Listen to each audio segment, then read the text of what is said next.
welcome to the Digital CxO podcast. I'm Amanda Razani, and with me today is Mike Vizard. Good morning. How are you? I'm good, assuming that it's morning by the time anybody listens to this, but all's good. Good morning, good afternoon, good evening, wherever you happen to be. Exactly. Well, we have lots of topics today. We're going to start with the Augmented World Expo, which your brother, Frank Vizard, wrote about. There was some interesting news coming out of this conference. The big one being that Apple is going to stop developing the Apple Pro headset because they're going to focus on something a little bit lighter weight and cheaper. It apparently just didn't have the appeal that they expected it to have. And then we also have Snapchat offering AI assistance to create 3D images. And Microsoft shared an AI tool for creating realistic avatars from photos. And then the coolest one, I like this one a lot, the company Sightful introduced Spacetop, which is essentially a mobile big screen glasses with a 50% field or a diagonal field of view of 50. And they say it's like you have a laptop, but that you can walk around and wear the glasses and get that field of view. So that's pretty neat. Yeah. I feel like this whole space is kind of starting to feel like primordial soup, right? I got all these augmented reality technologies and I got all this AI stuff, and I feel like we're still waiting on a catalyst to get it right.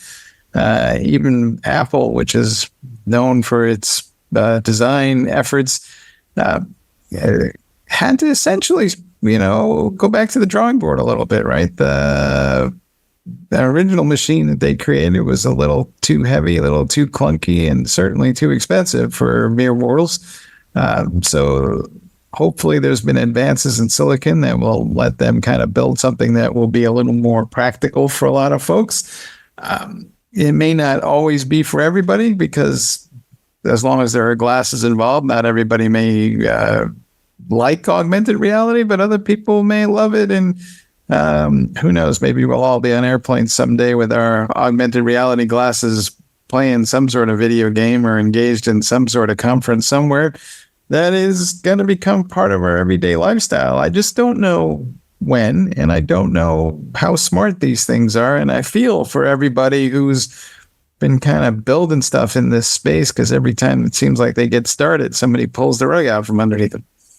Yeah, well, this last one, the Spacetop, I find that interesting from a business point of view because, I know there's lots of times we're sitting in airports and we're trying to work, and sometimes I worry about the privacy of anybody being able to see my laptop. So, to just have glasses on and be able to see and interact, it's a little bit more private. So I could see a lot of business professionals utilizing this in the future. Yeah, I'm just hoping that, the glasses are no bigger than the ones I'm wearing right now.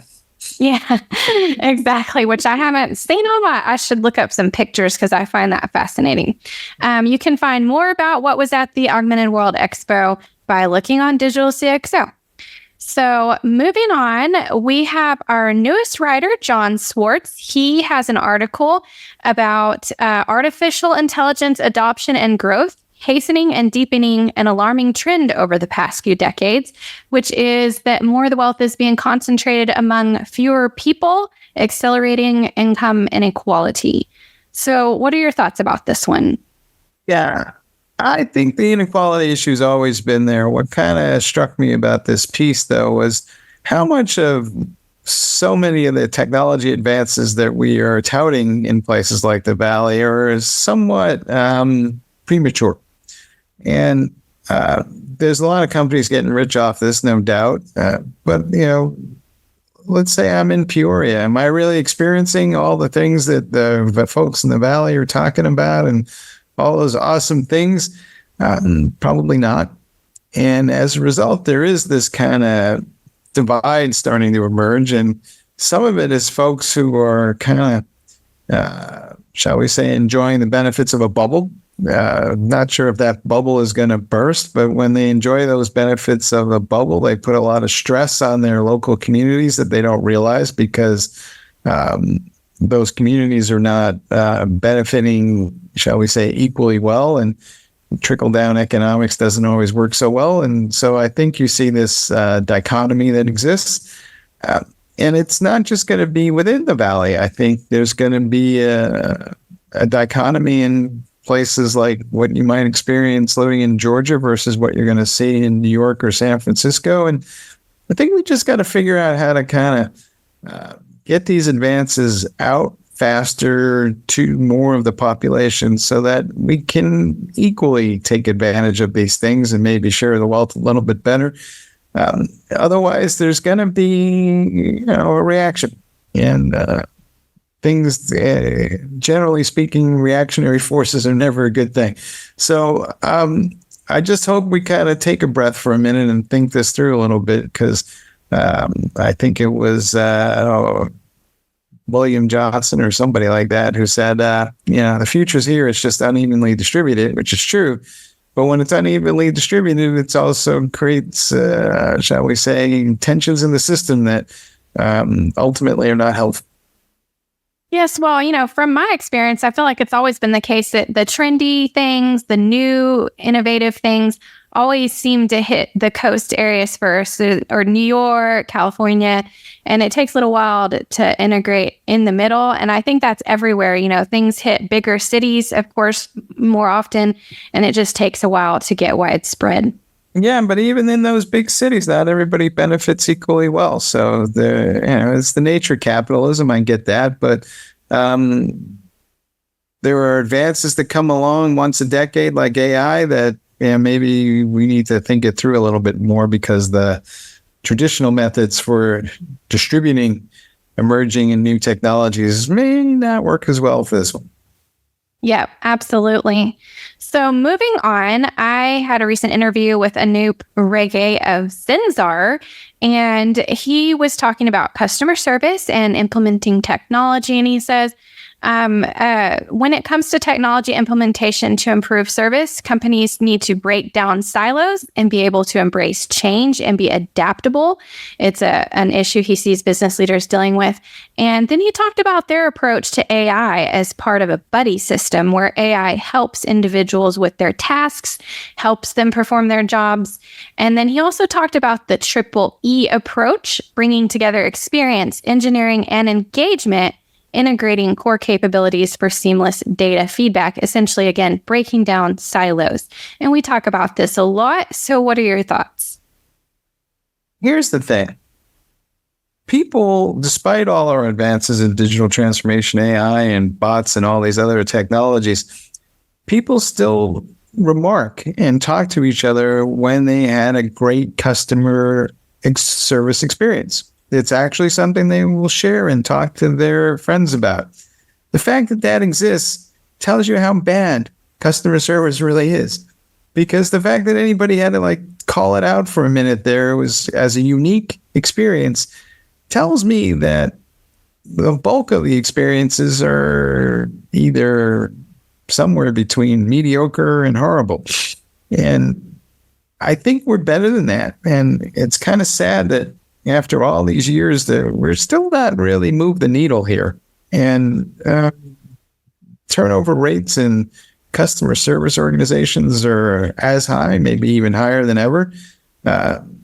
Expectations of what the value proposition of those things was like someday customer service people would be able to upsell customers on new capabilities because they provided a great customer experience. Well, nobody's having a great customer experience. It's really hard to upsell somebody when they're still mad about something. So, I just feel like this whole space is not left up to our expectations and is one of those areas where maybe we should double down a little bit, because it's one of the core promises of technology and has been forever. And I think a lot of people, especially outside of tech, are a little like, you know what, you guys are kind of making stuff up.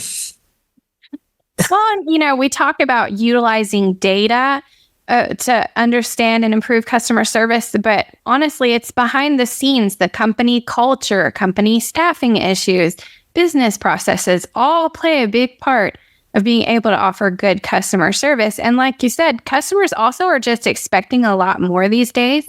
And so, their expectations levels are higher in general. I just want a simple thing, right?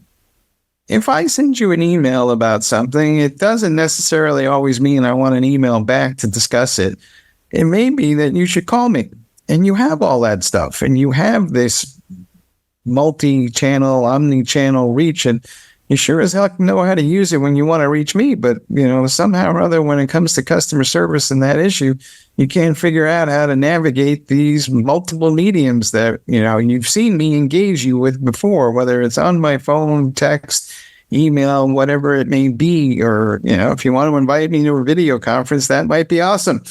But instead, it's just a hodgepodge of, the outbound stuff is highly orchestrated, and anything that involves inbound is a mess. Now, is that because you're not really invested in customer service because you view it as a cost? Probably. If that's your business model, then, people are going to figure that out soon and go somewhere else. Yeah, I mean, no matter how much you implement technology, that human interaction is still key. And I know I don't like when I have a problem trying to call and I just want to talk to somebody in person really quick about it. And I have to go through 50 million buttons and choices and get fielded 3 million times before I can talk to somebody. Yeah. Did you get the feeling that somebody was deliberately putting up a bunch of gates hoping you'd go away? Yes, exactly. Yes. So it's still an issue to be worked out. Mm-hmm. Moving on. So you shared an article about the trouble with internet. A recent survey of 310 IT or digital business leaders published by Catchpoint finds 43% have experienced internet performance degradations, which has resulted in revenue losses exceeding $1 million. Yeah, so in some cases, for I think 9% or something like that, it was well over $1 million. I think this is a flaw in the system. We are building all these wonderful digital services, and the reliability of the transport mechanism that we're using to deliver these things is still shaky. And people are constantly running into issues. Why, just before you and I got on this podcast, the wireless network kicked out for 3 seconds and we had to start over again. That isn't a material financial loss, but if you're building a digital service and it's dependent upon the internet connectivity being there, well, it turns out that most of that connectivity is based on network upon network upon network service that have tons of dependencies on each other. And the probability that all of those services are optimally running, if even available, is low. And it gets lower still in places where, there's not a lot of people living. So, the experience you may have is in Mississippi may be dramatically different than what you're going to see in California or New York. And these things need to be addressed because we can't build the next era of an AI-driven augmented reality on shaky internet. Yeah, absolutely. And, I don't know exactly what the solution is, but I will say we were recently on a cruise and I had fantastic internet. I was worried about it, but I paid for the internet package and they were utilizing the Starlink satellite internet and I had no trouble at all. All right. Well, that's Elon Musk and his cruise. So maybe that's just it. We just need new carriers because the existing carriers, maybe they just got too much junk in the network and, all these overlays on top of virtual overlays is just killing them. Yep. So work in progress there as well. Moving on, we have, this is an article about, from Christopher Laughlin about the idea of future proofing being outdated.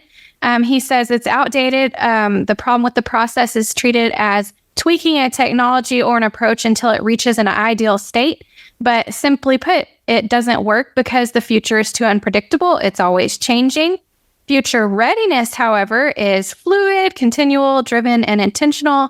It's a willingness to take a skeptical position on trends and be a little bit more prepared. Yeah, I mean, I really like this article. And the reason I like it is it's more about a philosophy as much as it is anything else in terms of hardcore technical advice. But it's just something that business leaders and IT leaders need to have a chat about. It's kind of like, so much of what we're now currently doing for our previous conversation, but it also applies to compute infrastructure and everything else that we're doing, is not designed to run the next greatest thing that we're building. And yet we go out and we build these next greatest things, and then the performance isn't what we thought it was going to be, largely because we're trying to run it on old hardware. Sometimes, the cloud service providers probably do a better job of continually upgrading the experience, and there's a benefit there, but that will come at a cost.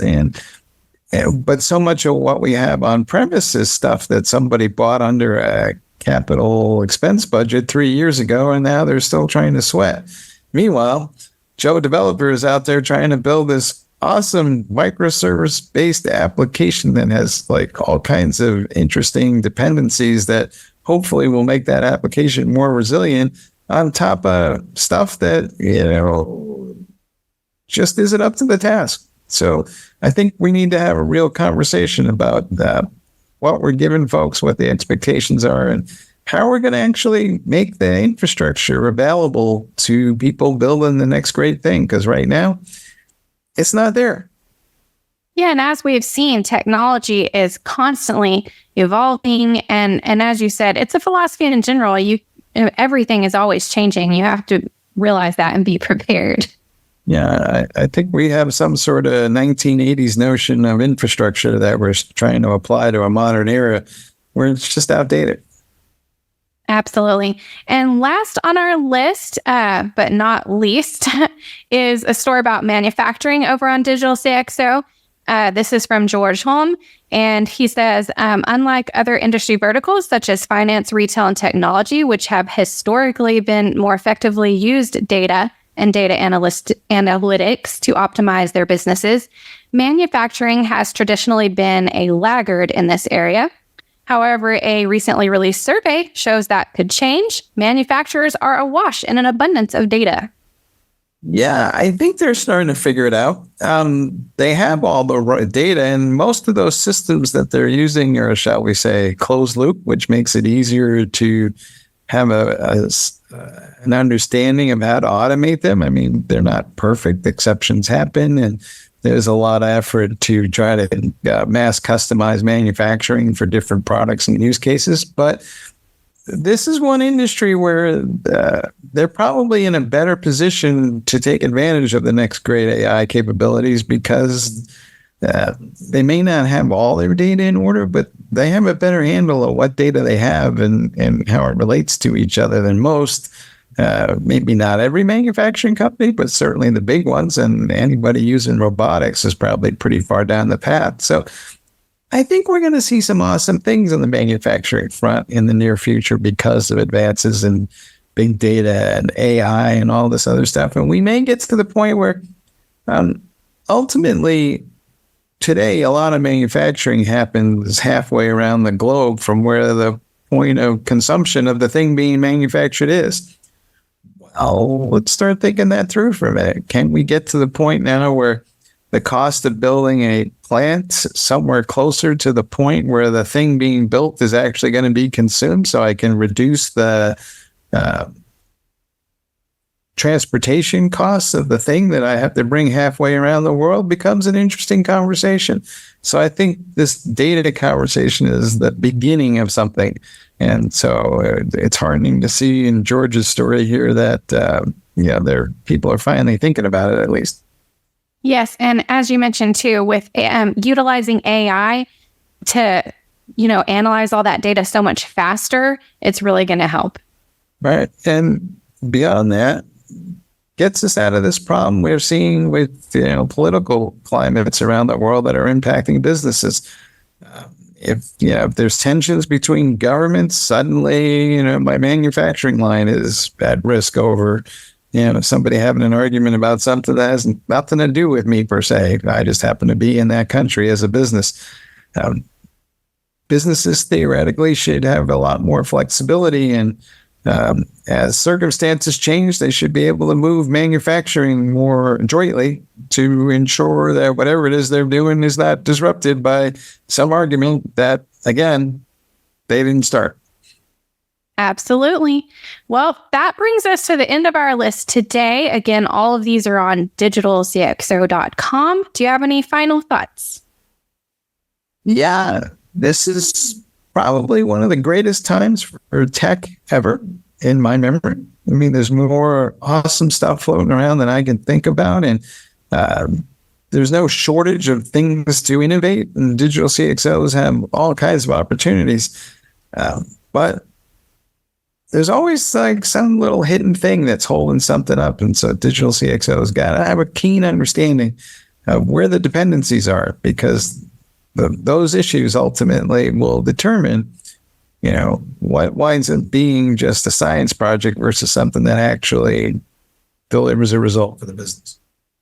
Yes, there's a lot more involved these days in the role of digital CxO.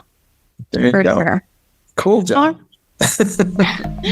All right. Well, thank you to our audience for watching this episode. If you missed last week's, it's there for you to catch up, and go check out any of the articles that were of interest, and you can read all the information there. And have a great day. We'll see you next time.